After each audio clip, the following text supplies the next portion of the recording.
Hello, how are you all going? My name's Matthew Stevens. I'm the research librarian here at the Caroline Simpson Library, which hopefully you've just come from. I'd like to begin by acknowledging the Gadigal people of the Aurora Nation, who are the traditional custodians of the land on which we're meeting today. I'd also like to pay my respects to elders past and present, and extend that respect to all Aboriginal and Torres Strait Islander peoples. I hope you did manage to have a look at the material upstairs. We've got all that material out specially for you tonight, and it's part of the inspiration for the projects you'll soon hear about. The focus of tonight's event is imagined interiors and how we make them. I have a hunch that TV and film production design, as well as the interpretation of house museum interiors, is often something taken for granted. It's just there, just the wallpaper, rather ironically. And in the case of house museums, they are simply as they've always been. Or are they? As a research librarian and one who has worked with all our speakers tonight, I'm aware of the huge amount of research and technical experience that lies behind these projects. And yet it's clear there is nothing mechanical about the final results in terms of aesthetics. Engagement with historical and fictional narratives, inspiration and imagination all play a part, as well as the practical. Tonight is a wonderful opportunity to contrast differing approaches to design. And these are only two of the many types of design we assist with in the Caroline Simpson Library. But it's also an opportunity to explore the synergies between these two approaches to creating interiors. Our speakers tonight fall into the two camps I mentioned. We'll start with two presentations by Craig McPherson and Joanna Nicholas, exploring how they, as house museum curators, developed the interiors of two of the best-known house museums in New South Wales, Vaucluse House and Everglades House and Garden at Leura. We'll then turn to the world of production design in TV and film with Melinda Doring. Following Melinda's presentation will be a chat session between the speakers with an opportunity for questions from the audience. So I'd like to begin by introducing our first speaker, Craig McPherson. Craig has a background in architecture, design, heritage planning and curation. Having worked across state and local government and private practice for the last 18 years, he's currently the Senior Curator of the National Trust of New South Wales. With responsibility for over 20 museum properties spread across New South Wales and a collection of 60,000 objects, his role covers a broad spectrum of the big to the small, from strategic planning to delivery of house conservation projects, exhibition design and installation, collections research and digitisation, audio-visual production, and everything else that comes with the joys of working in the not-for-profit and arts sector. So please welcome Craig.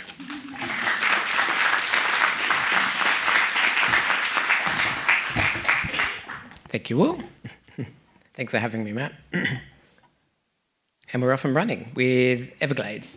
I feel like I'm a bit of the entree for the evening, and my talk tonight I think is a bit of an entree into Everglades. In 10 minutes, I'm not going to be able to get through the whole history and the project that we went through last year for restoring it, but hopefully it's a nice little taster, and hopefully after this, many of you who haven't been to the site will go up and see it. But I thought, quick show of hands, who has been to Everglades so far? Oh. Speaking to the converted.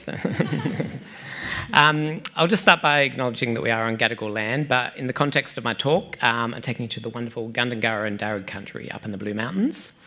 I'd also be remiss not to mention that I do work for the National Trust as well. Matt's given us a few quick stats, but here's a little map of all our properties across New South Wales. We have 24 house museums and a vast collection of around 60,000 objects scattered across these places. Everglades, interestingly, was one of the first properties acquired by the Trust in the 1960s. So even though it was only built in the 1930s, by the 60s, everyone had this swell of love and joy, and it was acquired by the Trust and has been running as a public property since then. In the past, the focus has primarily been on the gardens, though. I think everyone goes there for the beautiful gardens. Paul Sorensen, isn't it amazing? And the poor little house museum's been forgotten about for many decades. But last year, we turned our attention to the house. So, in terms of a snapshot history of the place, Everglades was purchased in the 1930s by Una and Henry Vandervelt, and when the house was completed, it was seen as being at the cutting edge of fashionable interiors. It also featured in a number of design magazines at the time, including on the cover of Home Beautiful in 1938, which you can see up here, and for all of you that got to get upstairs, you would have seen it up there as well. In tandem, an amazing array of photographs were taken by Harold Casno, which had been a primary source for understanding the original context of the place. So he took about 100 photos, a lot in the garden, but a number in the house as well, which were an important resource for us. And here we have a quote from the Home magazine, which provides a perfect summary of what the essence of the place was about. Art in the architecture of today is based on dignified simplicity and glamour of life. So, embarking on the conservation project in 2023, we were lucky to already have an extensive resource of material. So some of you have seen upstairs, as well at the National Trust as well. So we had a number of original photographs, a comprehensive conservation management plan.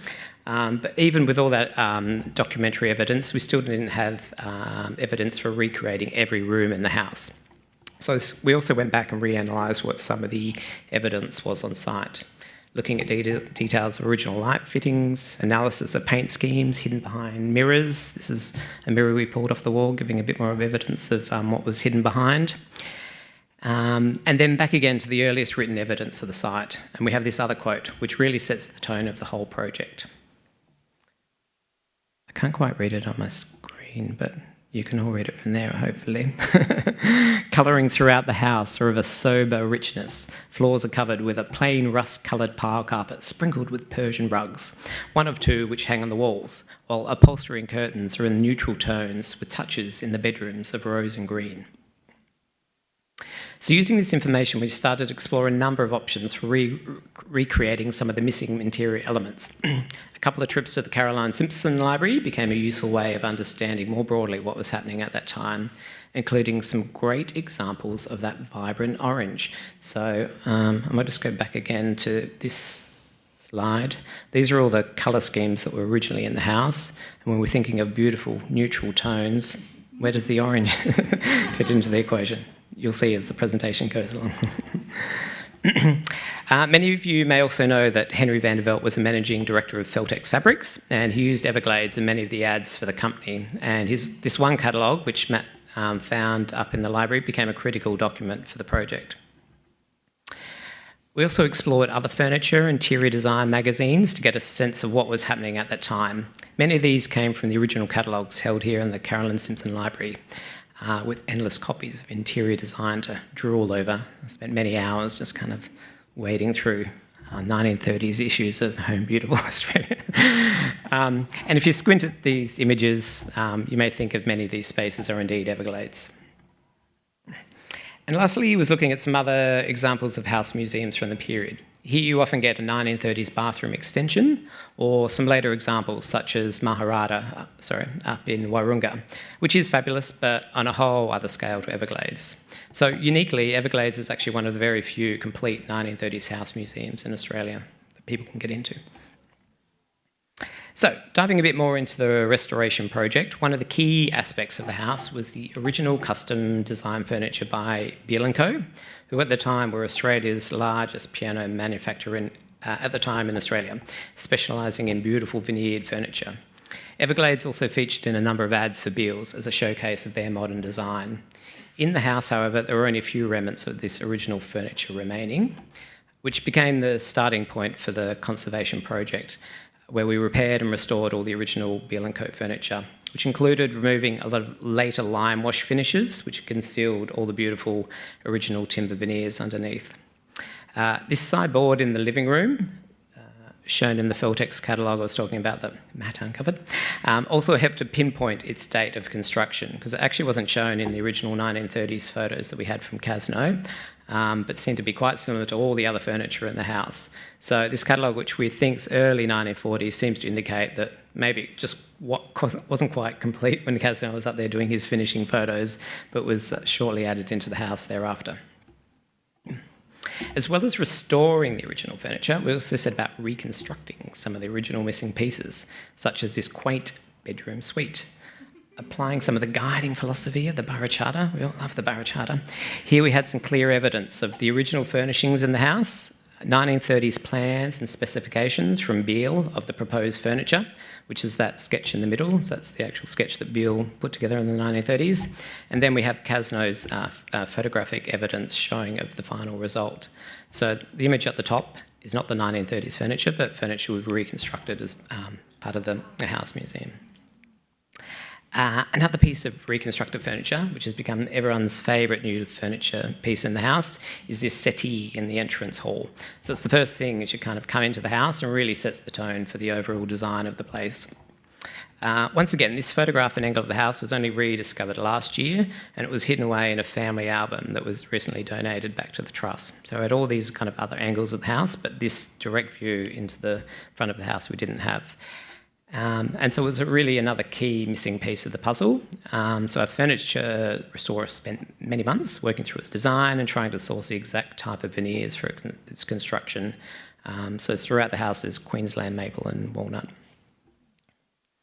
Another key aspect of the original design of the house was the original lighting scheme. However, many of these original fittings had also disappeared over the years. But zooming into some of the original details allowed us to then 3D model all the original lights and then reconstruct them in an authentic manner. And here's a couple more from the bathroom. So for anyone who's been to Everglades, everyone knows the bathrooms are the real selling point. But they did have some very dowdy 1970s light switches in there. So this photo was a bit hazy, actually, so we couldn't actually get the exact detail of what the original light fittings were. So here we see imagination creeping in a bit, but still using the evidence of the other light fittings in the house as a guide for reconstructing them. Finishing off the conservation works included painting the whole house as well, and conservation works for the beautiful Otto Steen mural in the dining room, where a couple of conservators spent a couple of weeks there doing that beautiful kind of surgical conservation work, sticking back all the flaking paint that was peeling away and filling in missing paint sections. And for this key piece in the house, we used the colours and designs of the mural to also influence some of the other design choices, such as the selection of original 1930s fabrics for curtains, where there was no documentary evidence of particular spaces. However, in the other rooms where there was clear evidence, we recreated the soft furnishings as accurately as possible. And this picture is Thelma, my volunteer, who's in her 90s, helping bring the project come to life. And whilst we all love house museums, many of these places have a multitude of functions that they need to perform, which inevitably requires elements of new design to be added into the spaces as well. So in these aspects, we use inspiration from the original design of the furnishings and interiors to assist with some of these new elements, such as the signage and exhibition cabinets. And here was a true opportunity to embrace that tiger orange as well. We went wild in the exhibition space. And lastly, while some of the boldest changes to restoring a house can come with new colour schemes, furniture and soft furnishings, for me it's all the small elements that really make the house shine. So being inspired by some of the original home contents, I kind of put together this whole little shopping list of all the little elements that were in the house. We started to source a number of small objects that show how the original house was presented. My favourite piece are these small little bookends, which were inspired by the Vandervelt's own Sealyham dogs that they had running around the house in the 1930s. And zooming into one of the cabinets, there was just this tiny little miniature dog statue they had on display as there. So just bringing back some of those small touches. So that's me in a nutshell. Thank you, and opportunity for questions. Thank you.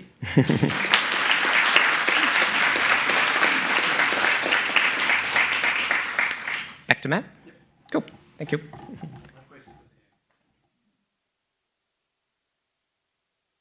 Thanks, Craig. Our next speaker is Joanna Nicholas, and Joanna is the Regional Coordinator of MHNSW.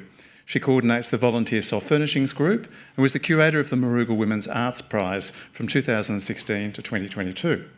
Following degrees in Fine Arts Honours and Museum Studies at the University of Sydney, Joanna worked for the National Trust of Australia, New South Wales, and also lectured with the University of Sydney's Museum Studies Unit.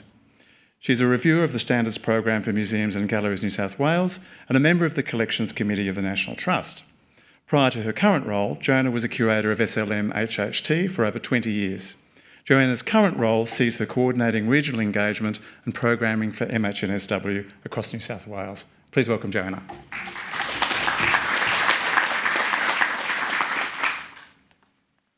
Thank you, Matt. I'm just going to move this. You said you'd do that for me. Is that all right, Dean? Are we on? We're on. Thanks, Matt. And that was fantastic, Craig. I've got lots of questions. Reimagining the drawing room the Wentworths may have known. The drawing room at Vaucluse House, now considered one of the finest surviving colonial interiors in Australia, was built and furnished by William Charles and Sarah Wentworth in the 1840s. More recently, we see it transformed for the next generation of visitors.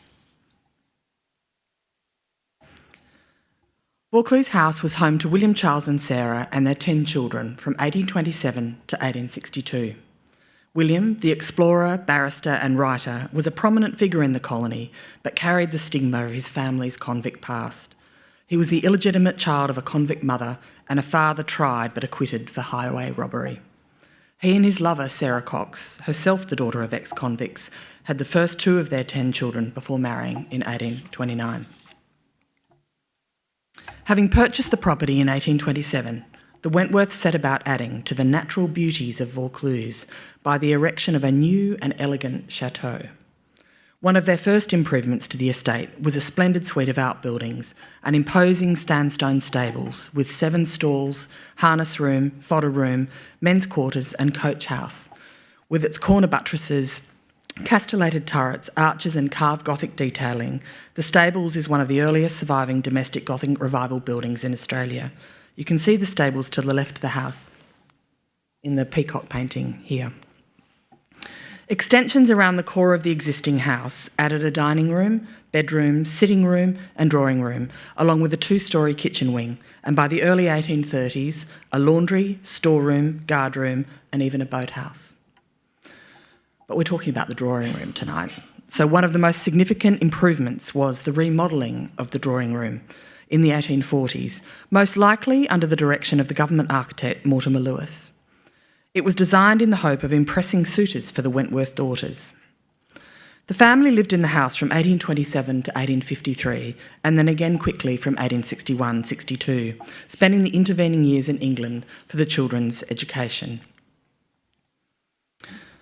The property remained in Wentworth family ownership with periodic family occupation until the house and 22.9 acres of land was resumed for recreational purposes by the New South Wales Government in 1910. An honorary board of trustees was appointed to manage the property, and between 1910 and 1915, many purposes for the site had been suggested and rejected. Could it be a kindergarten? Could it be a museum celebrating the work of the artist Ellis Rowan? Could it be a country club with an artificial lake? After the outbreak of the war, some new proposals were floated, firstly for a convalescent hospital and later a war museum. Those 2 were rejected. Finally, 5 years into public ownership, the trustees voted to appoint a subcommittee to take steps to form a museum for Australian historical records and objects at Vaucluse House. So as I said to someone upstairs, the house has been a museum for longer than the Wentworths lived in it. While it was primarily an Australian general history museum, the trustees also began to actively promote Wentworth and the family. Objects provenance to the family began to be acquired and displayed. Here is an image of the drawing room in the 1930s. It isn't interpreted as a furnished room, it's more a gallery of treasures.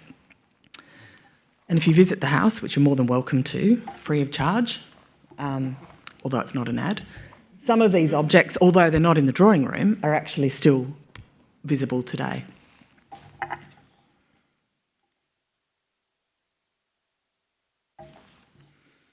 Again, here we see the window bays of the drawing room. On the far right, you can see one of the marble tabletops purchased by Sarah Wentworth after one of her trips to Italy in the 1850s. It's here propped up on an easel. Oh, it would have helped me actually sorry. You can see here, so this is a really significant view. It's the drawing room. You will have seen images of it the way it looks today, upstairs. In 1980, the Museums of History New South Wales, then the Historic Houses Trust of New South Wales, acquired Vaucluse House as one of its first properties. The house began to be interpreted to reflect the occupation of the Wentworth family from 1827 to 62.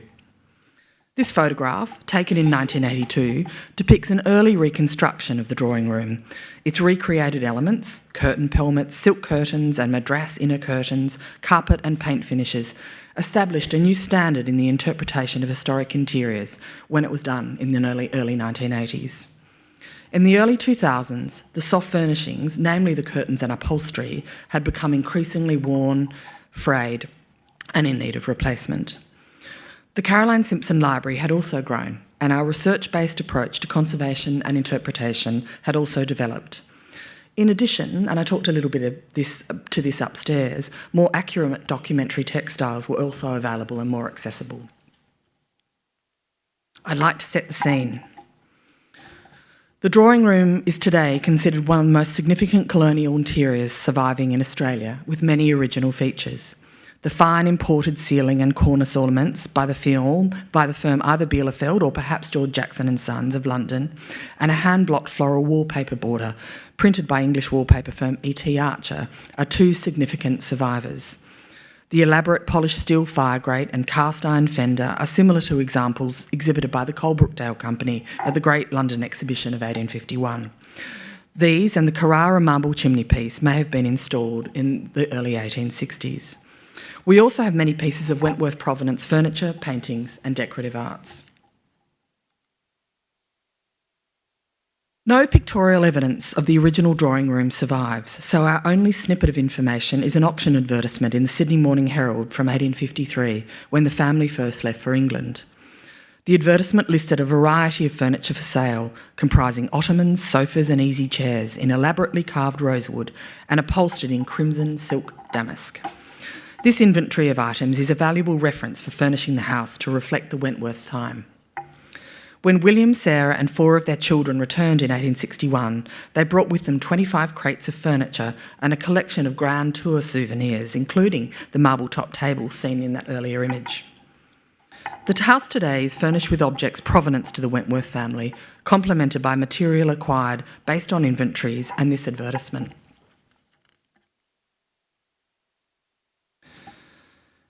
Without photographs of the furnished interiors of the house, the drawing room, we also have to rely on comparative evidence, to Craig's point earlier, to inform our furnishing decisions. This wonderful photograph from 1858 from the State Library of New South Wales shows the drawing room at Tivoli, now Kambala Girls' School, at Rose Bay. The image helped inform the commissioning of new lace curtains to replace the decaying madras inner curtains made in 1982. Nottingham lace panels based on information from the image of Tivoli and late 1840s examples. Sorry, you should scream at me if I'm not. So that's Tivoli. Sorry, I was one behind. So from the MacArthur papers, this incredible image from 1858, actually of an 1840s drawing room. So the image of the house dressed for summer, as we know it was, showed this wonderful lace. We then commissioned Nottingham lace panels based on the information from that image and late 1840s examples such as those exhibited in the Great Exhibition of 1851 and illustrated here in the Art Journal from the Caroline Simpson Library. In 2015, I started to research to identify an appropriate curtain treatment that complemented the continuous pelmet commissioned a few years earlier. Did I miss that?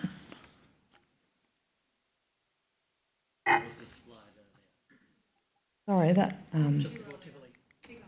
sorry, out of order. Don't know how that happened. So, I'm going to go back. I don't know how that happened. Forgive me. You will recall from the earlier image that in 1982, the Vaucluse House drawing room was furnished with 3 separate pelmets. Work by former curator Scott Carlin identified that the new scheme needed to be informed by research into 19th century interiors, which shows that the universal practice was to unite the windows of a bay with continuous pelmets and curtaining.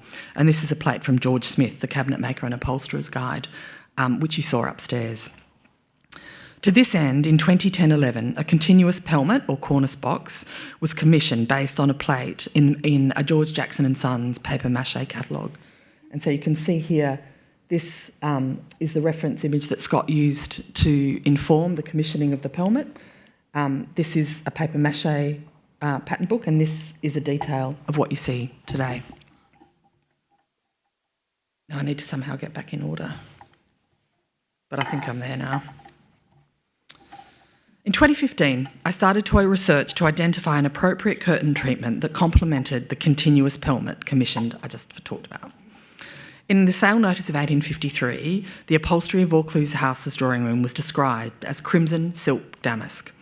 We also know from our research that in the mid-19th century it was common for the same material to be used for both upholstery and curtains. I was also seeking to identify appropriate passementerie, or tassels, fringes, gimps and cords. After much research and deliberation, a decision was made to adopt a pattern from Thomas King's Decoration for Windows and Beds, published in London in 1832. We identified that the curtain treatment in this plate could be readily adapted to sit underneath the existing cornice box or pelmet and unite the 3 window bays with continuous drapery. Without a fragment of the original upholstery, we worked with Richard Humphreys from Humphreys Weaving in England to source a damask of an appropriate design, colour and quality. Essential to this decision-making process was which woven damask design and indeed which crimson would Sarah have chosen. Whilst a provenance silk fragment does not appear to have survived, several good documentary mid-19th century examples were identified with the assistance of Humphreys Weaving. He actually said to me, I think there's about 45 damask patterns that might fit the bill. Some of them were quite ecclesiastical, were actually commissioned for church interiors, but we landed on this. The damask design finally chosen was that from the Octagon Room at Raby. It dates from the first half of the 19th century, and the scale of the design was appropriate. In choosing the crimson, the colours in the 1846 floral wallpaper frieze were important reference points, as was a small fragment of 1850s crimson bullion fringe from a property called Bona Vista in Tasmania. Midway through 2016, over 220 yards of this splendid custom-woven crimson damask was shipped to Sydney. There was then much consultation to refine our approach. I'm pictured here working with Chrissy Jeffrey, identifying how we were going to implement the vision. And I mentioned to someone upstairs that actually 4 12s out of calico were made, in actual fact, to kind of resolve the process. It was not easy. There was not a pattern at the back of the pattern book. It was something that actually, it was trial by error. And that meant a scaffold, 4 ladders, people with scaffold tickets, etc. So it was by no means an easy process, I should say. Essential to any historical furnishing project are the passementerie, or trimmings, bullion fringes, ropes, gimps, hangers and tassels. Some of the trimmings for this project were imported from France, while many of the others were custom made for us by Morrison Polkinghorne in Cambodia. Our soft furnishing group of volunteers painstakingly hand-stitched the silk hangers into the wool bullion fringe for the window furnishings, seen here in the picture on the left. And for that, I'm not sure they've forgiven me. The tassels for the box ottomans were meticulously copied from an example in the Caroline Simpson Library. You can see the original on the right and the recreated version on the left. Is that right? No. Yep, good. Let's get that right. I should say here that in addition, it's always a collaboration. It's really a team effort. The curtain treatment for the drawing room was made by Chrissy Jeffrey. A pair of ottomans, a pair of chaises longues, 2 small footstools, 6 Wentworth Provenance fully upholstered chairs, 2 stools and a workbox were reupholstered by Carlos Rodriguez. As I previously mentioned, Morrison Polkinghorne assisted with some of the passementerie. Conservator Ben Stoner treated much of the furniture, including recarving a section of rosewood previously lost from one of the single-ended sofas. The input from architecture and interior specialist Dr. James Broadbent is also acknowledged. The drawing room refurbishment draws upon authentic sources and traditional trades to recreate a room. Have I missed that again? Sorry. Yeah, I'm one step ahead. The Vaucluse House Drawing Room project was made possible through the generous philanthropic support of our donors, and in 2017 the project won the Continuing Tradition Award at the National Trust Awards. The drawing room refurbishment draws upon authentic sources and traditional trades to recreate a room the Wentworths might have known. The refurbishment has been a labour of scholarship, dedication and care, and it's still not finished. It's an interior we could not have imagined without the resources and wonderful staff and expertise from the Caroline Simpson Library. Thank you.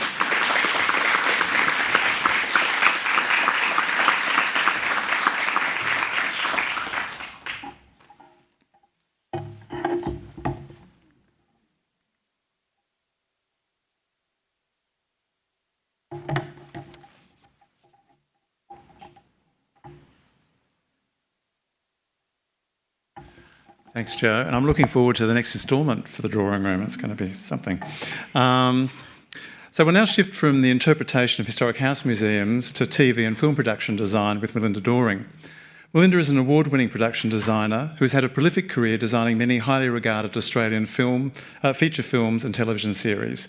She began her studies at the National Arts School, followed by an MA in Film and TV Design with the Australian Film, Television and Radio School.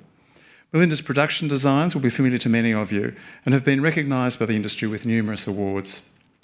Melinda's most recently completed work is Apple Cider Vinegar, a Netflix 6-part limited series. Her previous work includes the 7-part limited series The Lost Flowers of Alice Hart for Amazon, for which she won the 2024 ACTA Award for Production Design for Television. The Newsreader, winning the 2021 ACTA Award for Production Design, Stateless, produced for the ABC, and for which Melinda won the 2020 ACTA Award for Best Production Design in Television, and the 2021 APTG Awards for Best Production Design in Television. Earlier television credits include the mini-series Wake in Fright, Underground, the Julian Assange story, and the award-winning mini-series The Slap. Melinda's feature films include Palm Beach and Storm Boy, a remake of the 1976 Australian classic directed by Sean Seat. I think you worked in the library on Storm Boy. I remember you doing 1950s beach shacks. Yeah. It's a good one. Previous films include Berlin Syndrome, Strangerland and The Sapphires, which received a standing ovation at the 2012 Cannes Film Festival and for which Melinda was awarded the 2013 ACTA for Best Production Design. Please welcome Melinda.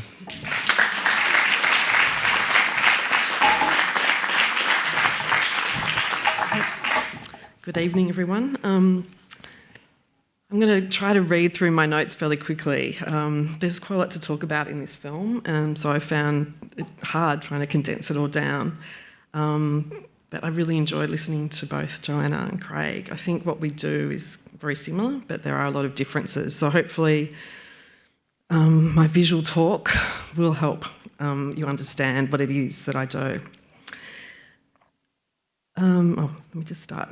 Yeah, so I'm going to be reading quite a bit. Sorry.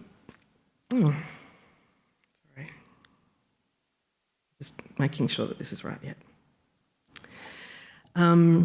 So tonight I'm going to be talking about The Lost Flowers of Alice Hart, and I'm sure some of you have seen it and maybe some of you haven't. I do recommend you see it. It's still on Amazon Prime, but I understand not everyone has every streaming service. The series was made here in Australia, and my work as production designer is all about creating imagined interiors. Some of you may know what a production designer is, but maybe some of you don't, so I thought I should start with a very quick explanation of my role. The production designer is the head of department of what we call the art department. I am chosen for a project by a variety of people, usually the director, the producers, and on TV projects that may also include what we call a showrunner. The size of an art department will vary from show to show based on the requirements of the project, the budget and the schedule. My role as production designer is to help translate scripts into a visual form. Some scripts have a lot of visual detail, others not so much. I see my role as a production designer as being there to support the storytelling process and to get the audiences to believe the environments the story is set in. As a production designer, every setting, exterior and interior, prop, graphic, vehicle, animal, and the colour palette is all within my jurisdiction.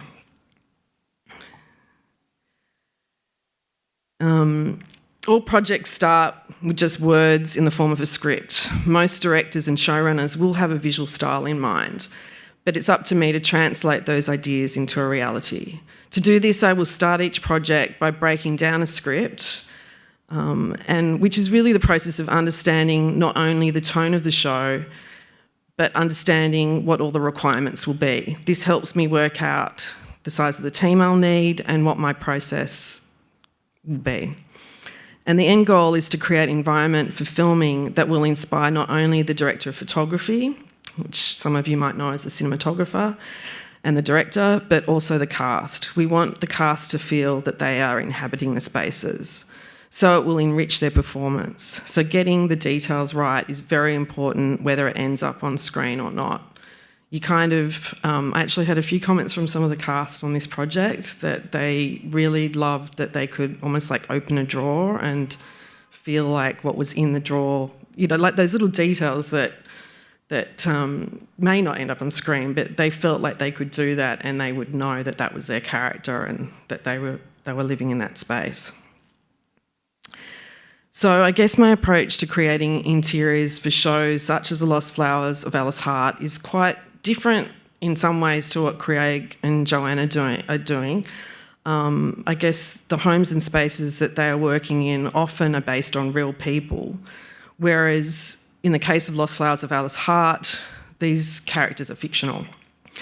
I guess I always have to start with what is described in the words of the script, or in the case of this show, the original source material was a novel. And there's also the notes that I'm going to be given by the showrunner and director on top of that. Creating my own visual world for the show is always a starting point, and each show I do, whether it is a period piece or a contemporary show, starts with who the characters are and how they live and the stylistic mood of the show and the overarching themes. This is a synopsis for those that haven't read it or don't know the show. I don't know if you got a chance to quickly look through that. So this is where my research starts and the sharing of ideas begins. Director Glendon Ivan, the director on this project, he's a very visual director. He loves photography, and before I officially came on board the show, he produced what we call a lookbook, which is a visual mood board with some descriptive words, and it describes the style of the show under his direction. This is a document that would have been used to sell the idea of the show to investors and potential crew members like myself. But once we start official pre-production, Glendon refined these images and invited myself, the director of photography, Sam Chiplin, and the costume designer, Joanna May Park, to contribute our own ideas. This is a way of us creatively getting on the same page, and Glendon actually decorated his whole office with these images so that when you walked in, you're just completely surrounded by it. So he could indicate, oh, this is for this scene, and you've really taken in on the journey of the show. When I start a project, I always try to find a unique source of inspiration that will personally drive my initial ideas. As I did study visual arts, looking for this material is really important to me, and I need something to inspire me to kind of get my creative juices flowing. And for The Lost Flowers of Alice Hart, the images I was immediately drawn to were a series of autochrome photographs. And autochrome is one of the earliest forms of colour photography process, invented at the turn of the century by the Lumiere brothers in France, if some of you may know, some of you might not. I found these images were just really beautiful, very poetic. Often the subject matter was women and flowers. I think because it was about early photography, flowers were often a very popular subject matter. And yeah, there was just something very poetic about them, and it really connected me to the story that we were telling.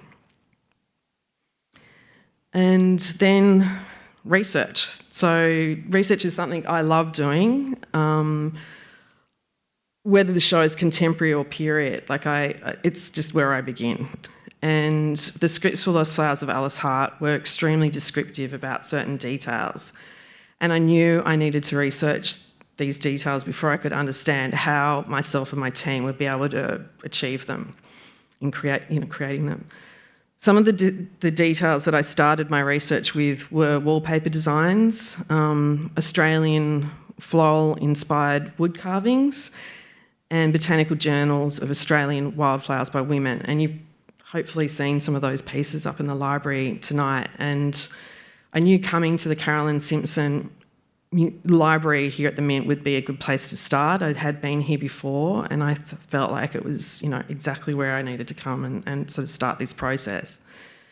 And Matthew introduced me to curator Michael Leck, who maybe is here. He was here earlier, over there, which was amazing. Being a wallpaper expert was really helpful, particularly researching wattle wallpaper, which was kind of my main priority at the time. And yeah, looking at all these things, particularly some of the original pieces, is just, there's nothing like it. It really, yeah, you discover colours, you discover little details that are just going to, yeah, things that you would never have imagined. And I'm so glad I got to come into the library because, yeah, COVID happened. And this was back in 2021. Anyhow, I'll come back to that a bit later. But I thought the most important, I needed to start with like where we started on the show, which is creating this, our main location is a place called Thornfield Farm. And for those that have read the book, everyone's probably got their own vision of what this place was like. And I had to figure out what my version of that was, along with everyone else's that were on the team. Thornfield needed to feel like it had been in the one home for generations of strong women, and in our show, the farm operates as both a refuge for domestic violence survivors as well as being a functioning native flower farm. So figuring out how we create this unique setting was my number one challenge. So before I talk about the interiors, I thought it was helpful to look at how we created and found our fictional farm. Before we started officially on the project, I began searching the internet, trying to find appropriate, historical farms, whether that was going to be a way of figuring out where to find this location. But I also looked at real estate websites, and I was very lucky, I actually came across this place, the one up the top there, and then underneath is kind of how it ended up. This is more images of the house. So this place is a beautiful property called Bickham in Blandford, and it's just north of Scone. The property had just been sold and had been in the one family for 160 years. The website images were so incredible, the place having been in that one family for all that time, and it had a lot of inbuilt character, but also could serve as a blank canvas for creating our show. I was sold on the property instantly, but had to convince the producers and the directors that it was a good idea because it wasn't within the Sydney radius, and that's something that we have to be very practical about. And luckily for me, everyone could see the benefit of this property, and we were able to send our location manager, Chris Reynolds, up there. And like I said, it was COVID, so it was tricky getting in touch with the new owners, but he managed to do it. And they managed to say yes. So it was kind of one of those fortuitous things. I felt like actually, yeah, someone was looking down on me because there's so many other paths we could have gone on. And once we'd secured the property for filming, we needed to figure out how we could make it work for our story, for it to feel like our characters lived and worked there. And one of the things that I knew we would need to do was to create an established garden in front of the homestead. The home needed to feel like it was something out of a fairy tale, surrounded by mostly native Australian flowers. And one of the quickest ways to show how this property could be transformed was to create this bit of concept art. And it worked. Everyone could see that it was going to be the right place and it was the right thing to do. This is another piece of concept art.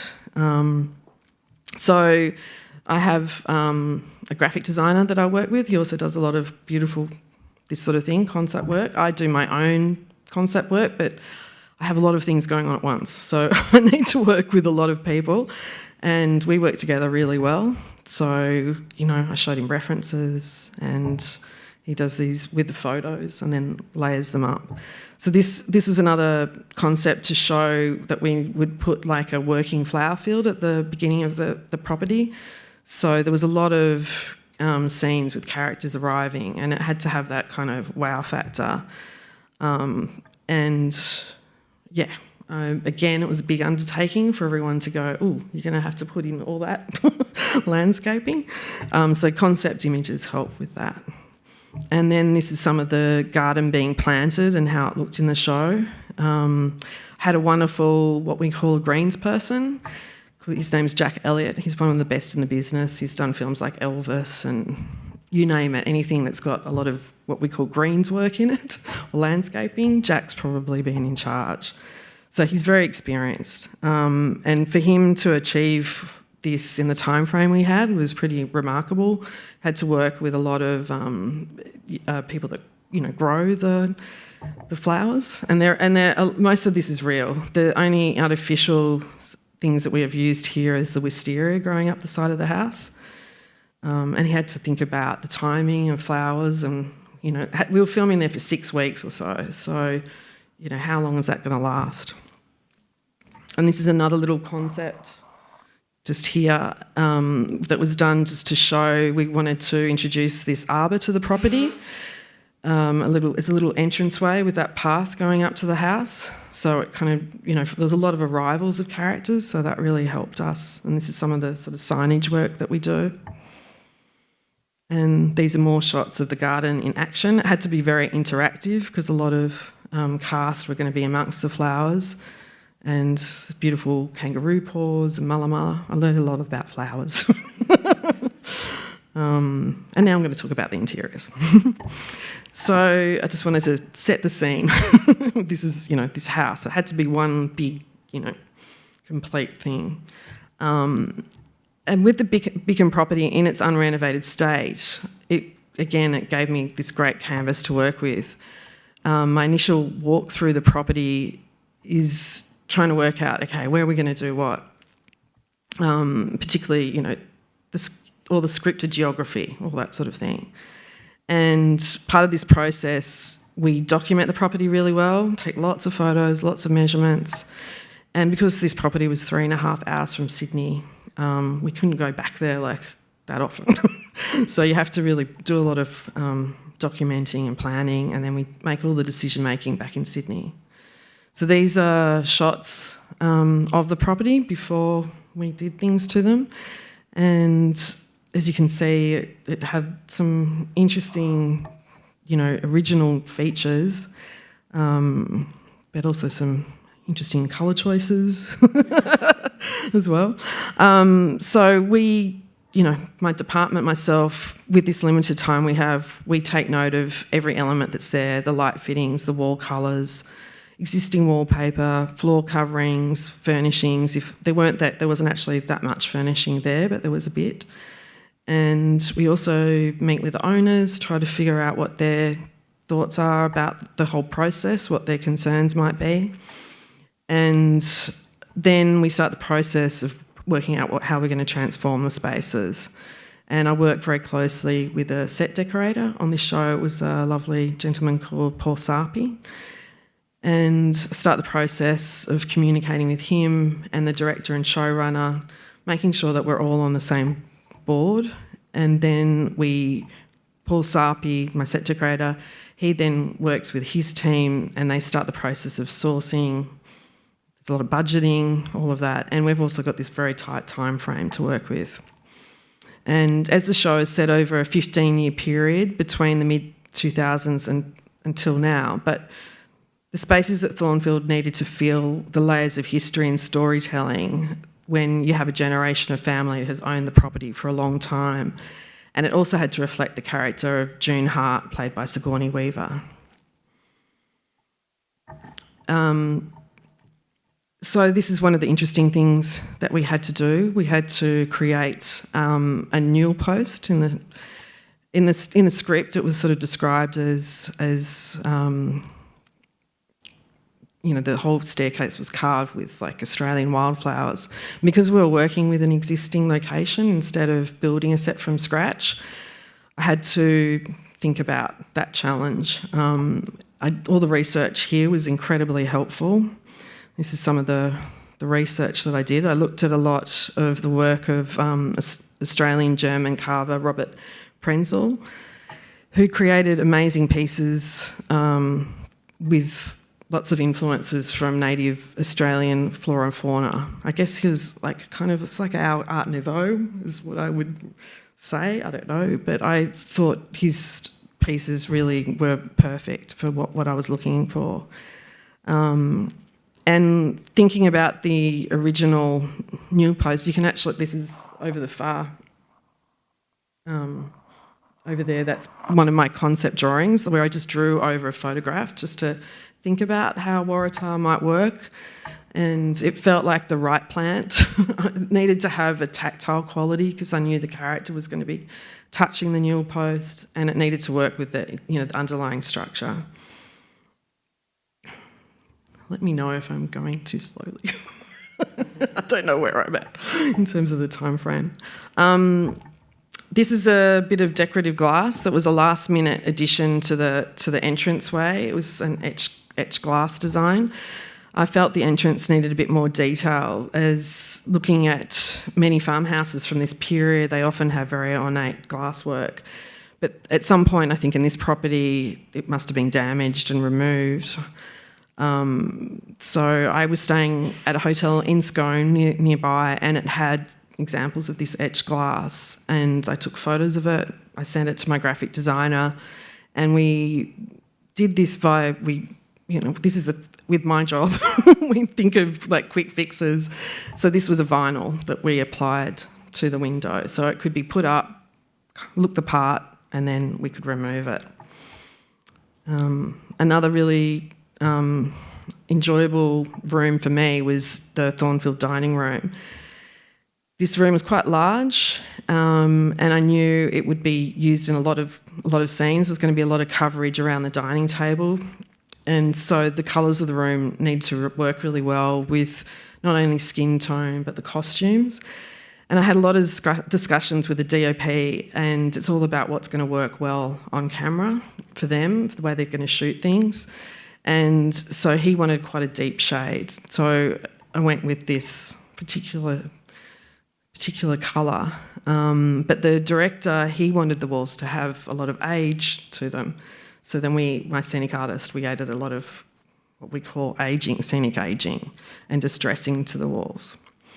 And we wanted the director, his big thing is he wanted this space to have tradition and history, but the character's a little bit eccentric. So it had that, that layering to it. So these are more images that show you the placement of the flowers on the walls. And I wanted to show you this. This is kind of some of my other inspiration. This is actually like from a World of Interiors magazine. But it's just, I kind of liked the way they were just freehand drawn, like they weren't too considered. So that kind of gave me a bit more freedom with it. Instead of doing like a really formal concept art and really overthinking it, we just took a lot of the reference images and started sticking up on the walls and just freehand drew them. I gave my scenic team a lot of freedom, and we just kind of had fun with it. And then there was a lot of rooms in this place. This is the library and the office space. A lot of beautiful, existing timber panelling, which was really lovely for the library, so it felt like the perfect choice for that room. And then with the office space, I kind of went with a different colour scheme. I went with something more warm and earthy. And it's all about getting the layers of detail, the character detail, thinking about the history of the place, thinking about the generations that have lived there before. The bell tower room is probably the most detailed room in the whole show, in this particular location, and probably the whole show. It's got a lot of layers because there was a lot of details in the novel and in the script and a lot of plot points. And one of the first times we see this room, the audience learns that the young character of Alice, her mother used to use the room. The little girl, Alice, doesn't know this, but there's a lot of clues in this space. And her mother's favourite flower is wattle. So there's a lot of wattle. This kind of shows you the process of us working with what the room looked like beforehand. We actually opened up a section, removed a bit of wall that was there with the permission of the owners and the architect, the historical architect. They allowed us to do it. They realised it was probably something that had been put in some stage, but it wasn't original to the building. And it actually made such a difference. The room really opened out. There was incredible views. So it was really great to be able that they were let us do that. And then creating the original wattle wallpaper for the room was a really great process that again started here, talking to Michael, because when I came in here, I think I was like, what do you have of wattle wallpaper? And there weren't that many. There was the fabric, and I think there was a really small black and white image that Michael found for me. So in some ways that was good because I had a lot of freedom to create the design, but I also wanted it to feel in keeping with this house, and I also wanted it to feel that it was probably like from the 1950s, because this house had other original wallpaper. I wanted it to feel like it wouldn't be out of place with other things that were in this house. And so there was quite a process. I would love to have hand screen printed wallpaper as what it would have been from that period, but because we had very limited time, we ended up doing a digital print, which you saw in the library. So trying to get the level of texture into that print was something we really worked on, so to make it look as screen printed as possible. And then these are some of the embroideries. You saw one of them upstairs. They also had to be handmade for this set. So yeah, a lot of work went into this particular set. And that's the finished room. And yeah, it was a really lovely set to create. And then, yeah, with the dressing, it's getting all the layers of detail in there. Then this was one of 3 rooms that did have original wallpaper. Really beautiful wallpaper. I mean, totally on theme with the whole show. And one of the things when I first saw the place I was very excited about. But we almost weren't able to use this wallpaper because in a lot of shows these days, particularly international ones, there's a lot of legal issues. So the legal side of our legal advisors on the show for Amazon were worried that we did not know the origins of the design and who designed it. I mean, I knew that it was quite old, but that's as far as it went. So luckily, having met Michael here, I thought, oh my God, we're either going to have to cover these up. We only had like 2 weeks before we were going to film.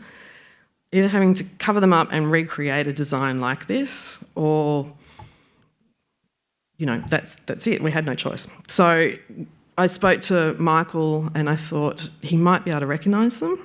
And I sent him some photos, and luckily he did. He recognised 2 out of 3 designs. My art director spoke French. She contacted the company. It was a French company called, is it Nobles? Is that the company? And it was remarkable. Again, like somebody was watching from above, because it all came together. It was miraculous and it was perfect. And I'm very, very happy. So thank you, Michael. And this is another one that was in another room that we could use. There was, one that we had to cover up, and I did a very simple cover up with some wood panelling, painted it. I actually used the colours of that wallpaper as inspiration, but yeah, unfortunately we couldn't use that one.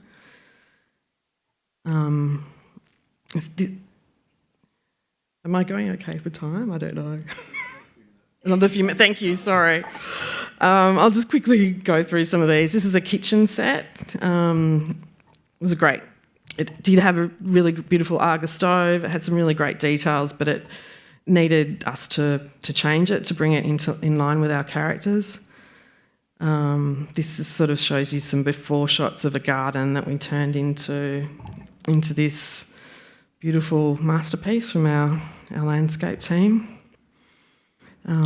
This was June's shed, which was it was like a beautiful old laundry for the property, and we turned it into June's little... She made jewellery. So I guess what I love about my job is that we often have to become instant experts, and, you know, you have to find out all about, you know, jewellery making and get all the right material, you know, get all the right bits and pieces. And another part of my job is that we build things, and we have to make them feel like they've been there for as long as the property was built. So this is a bit of concept art, and then this is the end result. So what I loved about this bit of the property was that it had these original fences, it had these beautiful trees with all these vines growing. So when I knew we had to create an abandoned greenhouse that felt haunted and fairy tale-like, it was the perfect spot. And if I didn't have that spot, you know, then what do I do? We've got to create all those other elements, or it might not end up looking as special. This shows you some of the process of making the greenhouse, and it takes a lot of layering, a lot of plasterwork, scenic work, greens, and a bit of, I did find a few bits of original old rotted timber so that we could strategically place them in spots where I knew the camera was going to go. And this is something I wanted to finish on, which is just the Lost Flowers of Alice Hart. We made this incredible Language of Flowers book, and it's like the most important prop in the show, probably the most expensive prop in the show, and a lot of time and energy went into it, and I think for those of you that went upstairs, you would have seen it. So again, I did a lot of research here, just working out what this should look like, something that's been in the hands of this family for many generations. And yeah, lots of artists contributed to it, so it was a pretty special piece. And we had a lot of real flowers on set, which was lovely as well. And we had like an on-set floral designer doing all these pieces. And then this is what the art department looked like. So every show's different. This one, you know, was quite large. Some of these people working full-time, and some are only on for a very short time, and they might only make one prop. So yeah, but this is what goes into it. And particularly when you've got a very tight turnaround, you need people to get things done on time. We also were filming in Northern Territory. You know, one of the properties was in Scone, another one was in Grafton. We were shooting down in Bargo. We were shooting everywhere in Sydney. So you need a lot of people to be able to... It's a lot of coordination. So I work with people I trust. I have art directors that do... I do, you know, I guess... I think have the ideas and all the creative side of things, but I need people to manage the team and work out the budget, the schedule. So there was quite a few art directors, and very grateful to all of them, and I'm grateful to everyone's specialised skill. And this is some of the people that worked on the show. And that's it. And I'm... Thank you.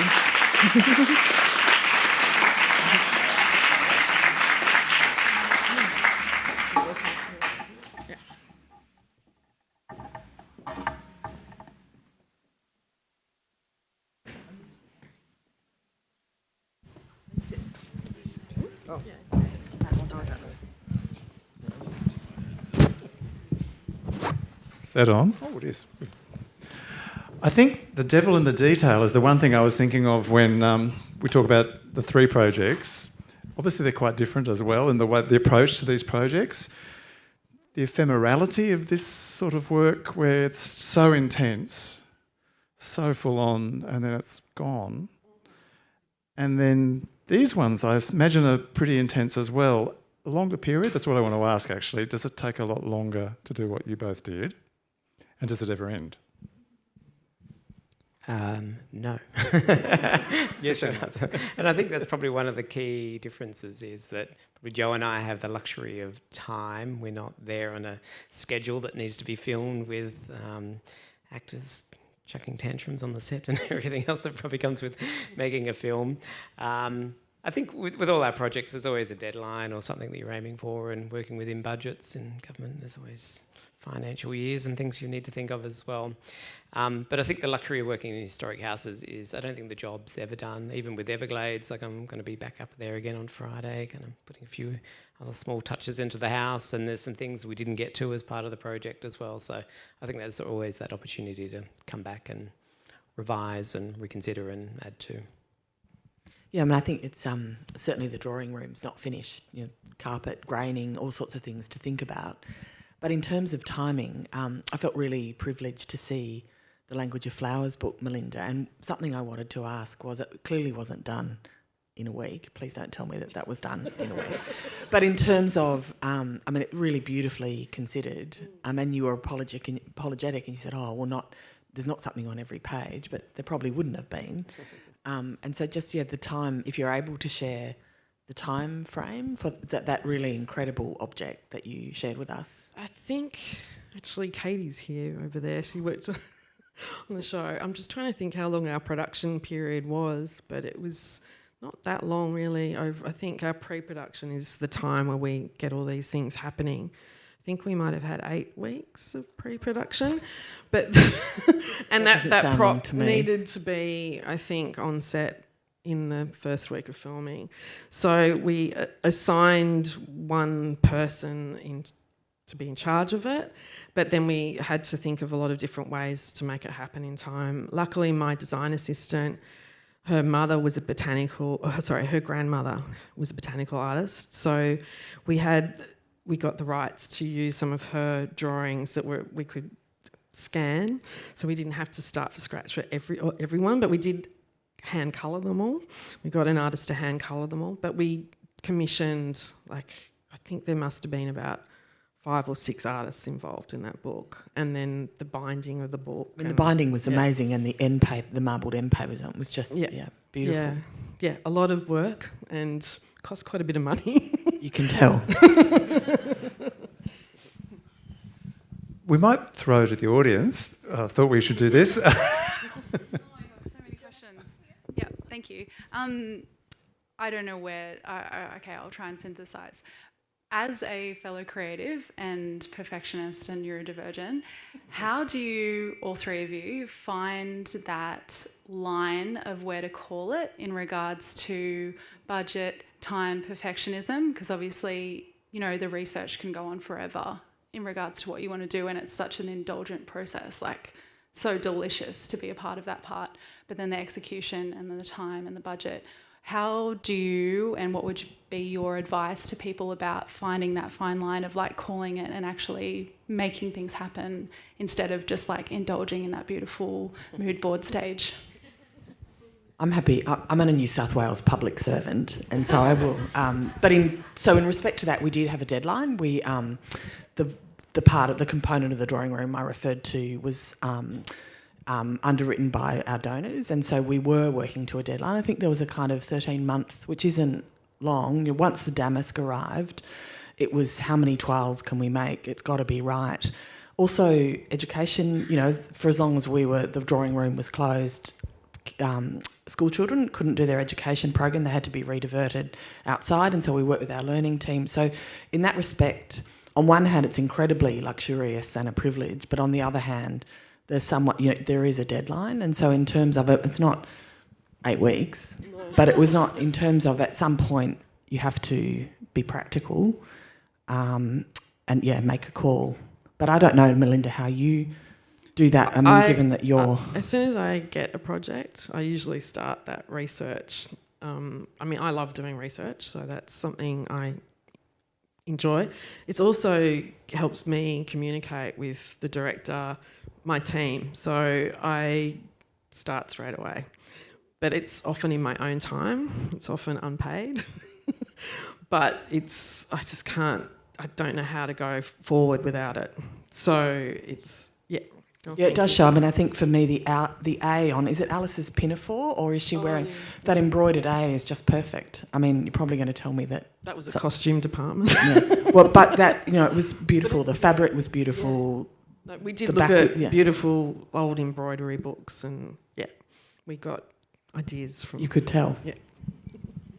And I think probably different ways of thinking about it as well. I think with a historic house, you probably got a bit more information where there's probably a little bit less imagination. So you're working with a bit more rigour, whereas I think, Melinda, it must be just endless, the ideas you could come up with and, how to draw a line under it. It'd be very difficult, I think. I mean, sometimes with a show like this, because there was so much detail in the show, like it was probably one of the hardest scripts for me to break down, which is, where I go through the script and underline information about a prop, or, it might talk about something in the room that has to be there.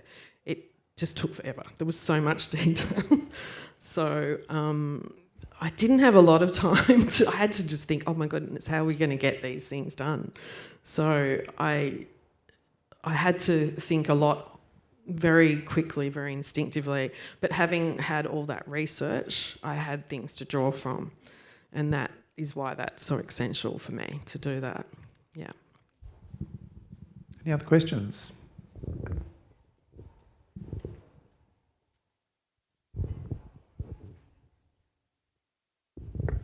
Thank you. I was wondering, when you think about different periods of time, there's different trends, but as we could see from, I think, Melinda's one, while it was based on the year 2000, it was still sort of 1950s. So I guess for all three of you, how do you decide at what point to target, knowing that while time goes on, if I think of my own grandparents' home, they did not update since the 70s. So where do you choose that point in, or how do you know that maybe Wentworth and I can't remember his wife's name, they may have just gone, we can't be bothered with the new trend. And that's indeed the point. We don't know. We made assumptions that Sarah didn't go with the new trend, which is why we didn't select a highly fashionable Gothic. There were beautiful damask patterns that actually were highly fashionable, cutting edge at the time. And so if you think about shipping and how she ordered it, there were no records in the Wentworth papers of where she ordered it from, so we really had nothing. And so in that sense, you make an educated guess, if I might say that, in terms of we knew the Wentworths had redecorated the drawing room in the 1840s, so we had a kind of 10-year. But the house is furnished to reflect their period. So their period of occupation, and so if we'd found something that was 1855 that was kind of as suitable, we probably would have made that call. So each case is different, I think. And I know at Rose Seidler House, which is one of our other properties, whereby in a way it's set in time to reflect the way Rose Seidler and her husband Max lived there. So the house that Harry Seidler designed for his parents, that's a different thing, where it's very much set at a very particular time frame.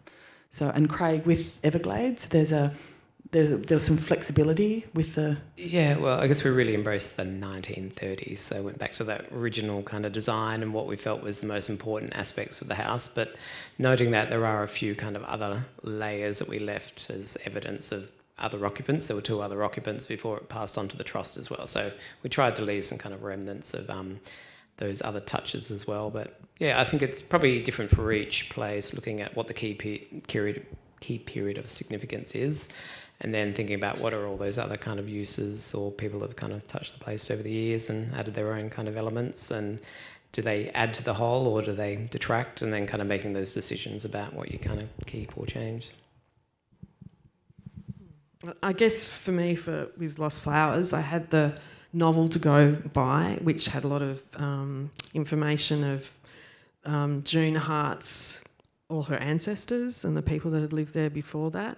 But I guess one of the main things is I'd known that this house had to feel like it had been there for generations, and June being the current owner, who she was and how she was using the space, the fact that it was a refuge for women, that it would, she was very busy running a native flower farm as well as a refuge, so probably didn't have a lot of time for maintenance.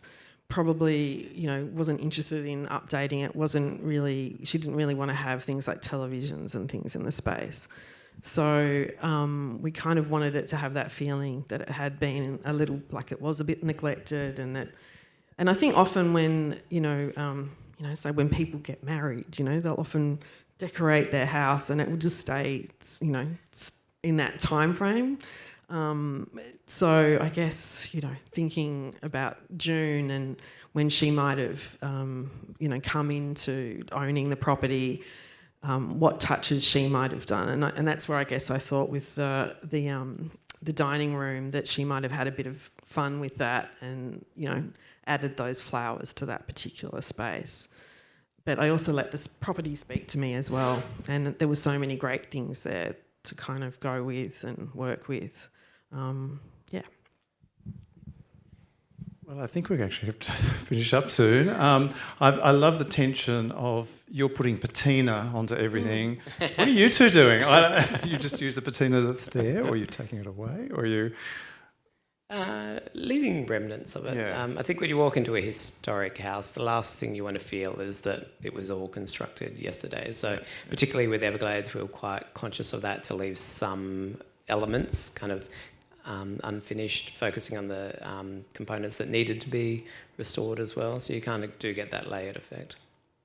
And I think you're sort of unapologetic that it is a reconstruction. So there's in the drawing room, that frieze is an incredibly rare survivor, the wallpaper frieze and the wonderful cornices. But you're being unapologetic that we didn't have a pictorial reference, and so it's a bit shiny, but you're being honest about that. And so it's telling that story and being upfront about that. And so the other end of the spectrum for that is Rouse Hill House, which has generations of people from the one family, where you open I remember doing museum studies quite a few years ago, and the then curator opened the bathroom cabinet upstairs, and there was shaving cream from Body Shop, and then behind that there was something, and then behind that there was a 19th century sable shaving brush. And so each of these places tell different stories, and so I think you just need to be upfront about what that is. So it's a reconstruction in a sort of semi-intact space.